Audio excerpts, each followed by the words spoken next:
और इसी के साथ अब आपको सीधा ले चलते हैं देहरादून, जहां पर इस वक्त केंद्रीय गृह मंत्री अखिल भारत विज्ञान पुलिस कॉन्फ्रेंस में संबोधित कर रहे हैं। हम आगे बढ़े हैं।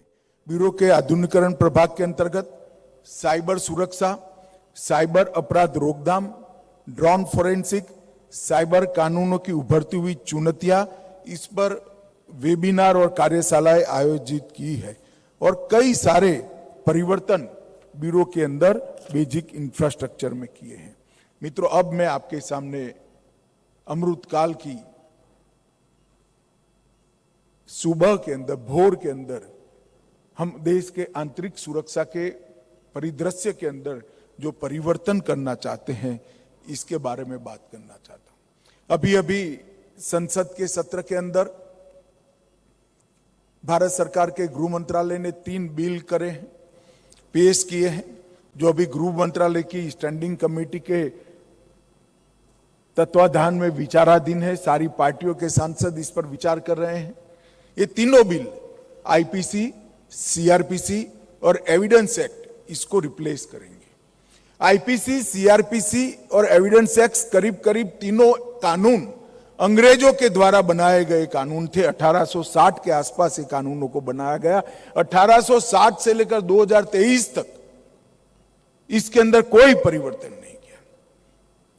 एक स्टडी है मित्रों, कोई भी कानून है ये 50 साल के बाद कालबाह्य हो जाता है, क्योंकि समाज जो बदलता है वो कानूनों के अंदर भी परिवर्तन मांगता है।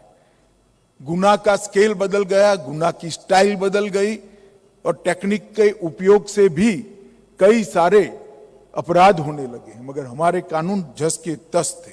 इसके कारण कोर्टों में केस का बहुत बड़ा जमावड़ा दिखना पड़ता था। हमारी क्रिमिनल जस्टिस सिस्टम तारीख पर तारीख से बदनाम हो चुकी थी और मैं आपको कहता हूं कि आने वाले समय में ये 3 कानूनों के पारित होने के बाद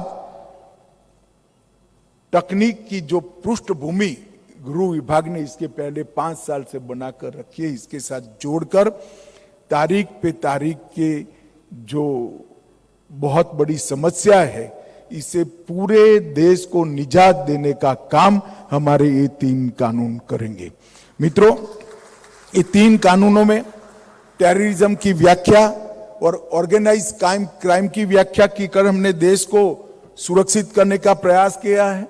अंतरराज्य गिरोह को इसके लिए बड़े कड़े प्रावधान करे हैं। डायरेक्टर प्रोसिक्यूशन की ऑफिस की कैपेसिटी बिल्डिंग पर हमने बहुत वजन दिया है।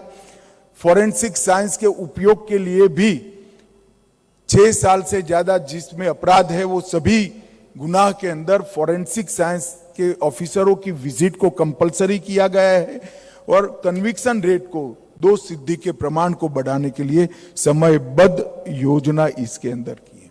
मैं इतना ही कहना चाहता हूं मित्रों कि फॉरेंसिक साइंस का उपयोग, सीसीटीएनएस और आईसीजेएस का इंट्रोडक्शन और ये 3 कानून के अंदर टेक्नोलॉजी को कानूनी जामा पहनाने का हमारा प्रयास, ये तीनों मिलकर हमारी क्रिमिनल जस्टिस सिस्टम एक नए युग में अमृतकाल में प्रवेश करेगी, जो समग्र देश के हर नागरिक को सुरक्षा भी प्रदान करेगी और आंतरिक सुरक्षा को भी सुनिश्चित करेगी।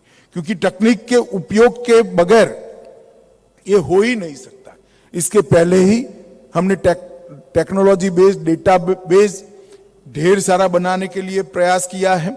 आईसीजेएस के तहत देश के 99.9% मतलब 16,733 पुलिस स्टेशनों को कंप्यूटराइज कर सीसीटीएनएस के साथ जोड़ने का काम हो चुका है।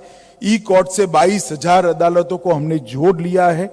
ई प्रिजन से 2 करोड़ से ज्यादा कैदियों का डेटा आज हमारे पास उपलब्ध है। ई प्रोसिक्यूशन से लगभग 1 करोड़ से ज्यादा प्रोसिक्यूशन का डेटा हमारे पास उपलब्ध है और ई फॉरेंसिक के माध्यम से 17 लाख से अधिक फॉरेंसिक डेटा भी हमारे पास उपलब्ध है। नफीस के माध्यम से 90 लाख से ज्यादा फिंगरप्रिंट का रिकॉर्ड हमारे पास है और आई मोड के माध्यम से यूएपीए के अंतर्गत रजिस्टर सभी के सभी 22,000 मामलों का डेटा उपलब्ध है। निदान के माध्यम से नार्को ऑफेंडर 5 लाख से ज्यादा नार्को ऑफेंडर का डेटा हमारे पास उपलब्ध है और ह्यूमन ट्रैफिकिंग के लिए NDHTO लगभग 1 लाख ह्यूमन ट्रैफिकर का डेटा भी हमारे पास उपलब्ध है। क्राइम एक्ट में 14 लाख से अधिक अलर्ट्स का डेटा हमारे पास उपलब्ध है। नेशनल क्राइम रिपोर्टिंग पोर्टल में 28 लाख से अधिक कंप्लेंट्स का डेटा हमारे पास उपलब्ध है और प्रिजन का भी पूर्णतः कंप्यूटराइजेशन हम करने जा रहे हैं। मित्रों, मैं इतना ही कहना चाहता हूं। मेरे सामने जो युवा अफसर बैठे हैं, जिनको अभी 8 साल, 10 साल, 12 साल काम करना है, मैं आप सभी लोगों को अपने अपने प्रदेश में जाकर ये डेटाबेस के उपयोग के लिए आपके प्रदेश में एक समवायी तंत्र को खड़ा करिए। नफीस का उपयोग बढ़ाइए, नेटग्रिड का उपयोग बढ़ाइए, CCTNS के डेटा में से आर्टिफिशियल इंटेलिजेंस का उपयोग कर कर कुछ अच्छे नतीजे निकालिए, तभी जाकर ये डेटाबेस का उपयोग है और इसके आधार पर क्रिमिनल जस्टिस सिस्टम को हमने पुख्ता करनी होगी।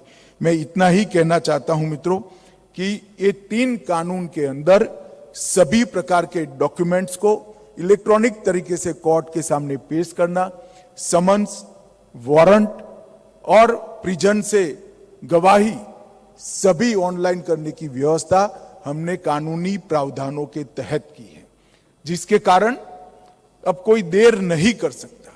परंतु ये सारा तभी जाकर इंप्लीमेंट हो पाएगा जब पूरे देश की पुलिस इसको एक साथ आत्मसात कर कर पुलिस थाने तक ले जाएगी। और इसके लिए ये 49वीं पुलिस साइंस कांग्रेस का बहुत महत्वपूर्ण रोल है।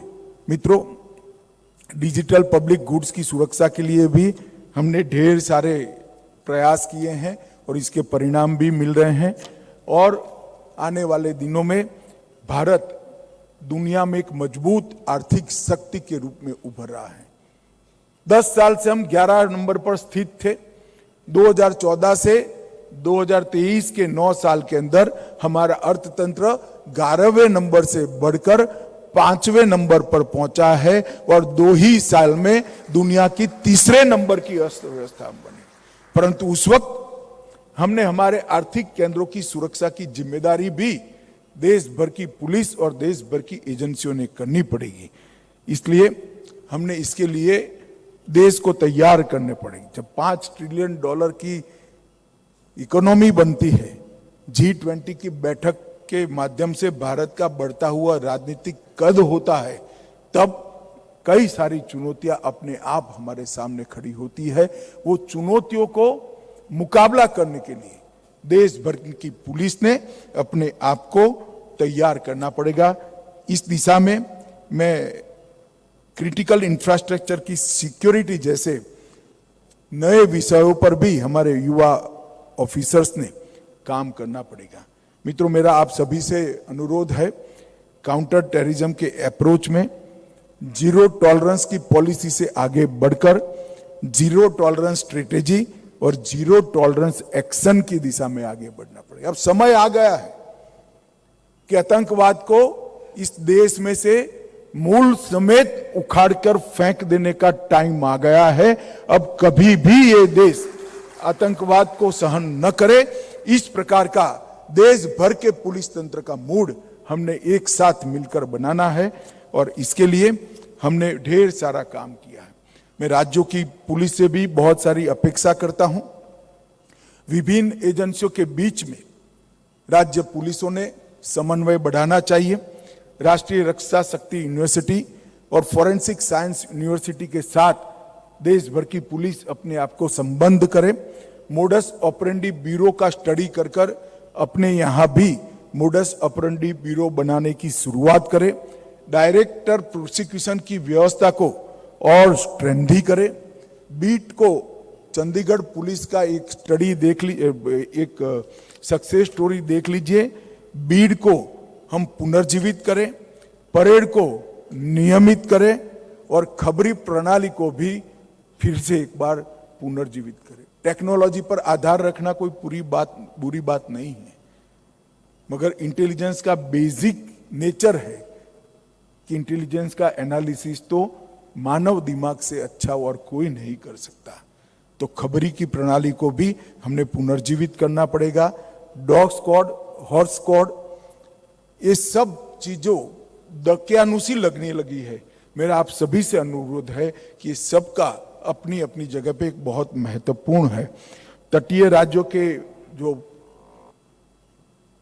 पुलिस विभाग से प्रतिनिधि यहाँ आए हैं, उनको मेरा कहना है कि इनकी ट्रेनिंग के लिए भी एक अलग व्यवस्था हमने करी है, उसको आप जरूर इसका उपयोग आपका राज्य करे।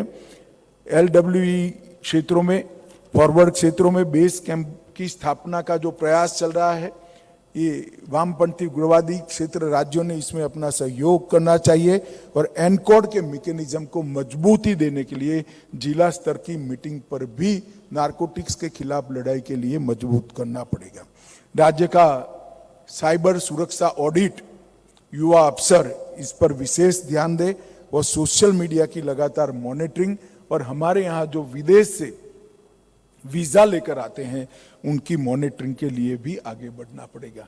विषय ढेर सारे हैं मित्रों, आपके पास 2 दिन है। अभी जो 6 विषय तय करे हैं, मैं आशा करता हूं कि इस पर गहन चिंता होगी, चर्चा होगी और कुछ एक्शनेबल पॉइंट जरूर निकलेंगे जिसके आधार पर भारत का गृह विभाग कोई कार्य योजना बना पाए। और विशेषकर यहाँ जो युवा अफसर हैं उनको मैं कहना चाहता हूं कि अमृत काल में भारत को सुरक्षित करने की जिम्मेदारी आपके कंधों पर है। ये 25 साल भारत के लिए बड़े महत्वपूर्ण है। ये 25 साल भारत में हर क्षेत्र के अंदर दुनिया में सर्वप्रथम बनाने के 25 साल है। हमारी क्रिमिनल जस्टिस